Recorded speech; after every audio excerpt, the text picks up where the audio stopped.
পাহাড়ি সিমের বিসি কষায় রাঁধছি। ওরে খুদা গোশ ফেল, রুটি দিয়ে, পরোটা দিয়ে, পোলাও দিয়ে, খিচুড়ি দিয়ে, সাদা ভাত দিয়ে সবকিছুর সাথে হাইটে যাবে, মানে একেবারে চরিত্রহীন রেসিপি।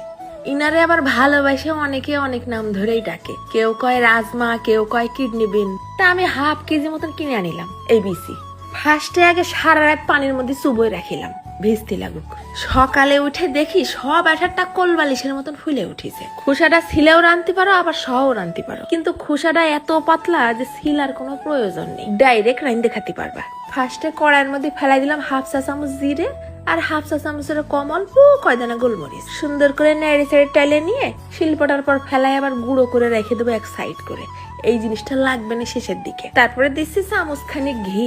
ওই ঘির মধ্যেই দিয়ে দিলাম দুটো তেজপাতা, দুটো দারচিনি, দুটো লবঙ্গ আর 3টে এলাচ। 1 মিনিট ভাইজে নিয়ে ঢালে দেবো ওই সব বিচিগুলো। এই ঘির মধ্যে কিছুক্ষণ নেড়ে চেড়ে নেই। তারপরে আবার দিয়ে দিলাম হাফ চা চামচের মতন হলদির গুঁড়ো, হাফ চা চামচ নুন। নুনটাও নেড়ে চেড়ে মিশানো হয়ে গেলে ঢালে দেবো ঘপ ঘপ করে 8 জগ পানি।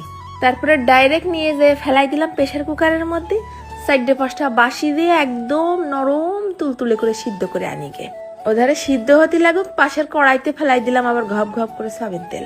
দিচ্ছি মুঠখানিক পেঁয়াজ কুচি, একটা মিডিয়াম সাইজের আস্ত রসুনের কোয়া, আর 1 ইঞ্চি সাইজের 1 টুকরো আদা কুচি। ভালো করে নেড়ে চেড়ে লাল লাল করে ভাজা ভাজা হয়ে গেলে তেল থেকে উঠোয় নিয়ে এসে ফেলাই দিলাম ব্লেন্ডারে।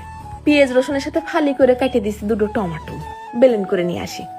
এরপর ওই যে তেলে পেঁয়াজ রসুন ভাজিলাম না, ওই তেলের মধ্যে ঢেলে দেবো মশলাটুক। নাড়তি চাড়তি দিলাম আবার হাফ চা চামচের মতন ধনিয়ার গুঁড়ো, চামচ খানিক শুকনো ঝালের গুঁড়ো, আর হাফ চা চামচ গরম মশলার গুঁড়ো।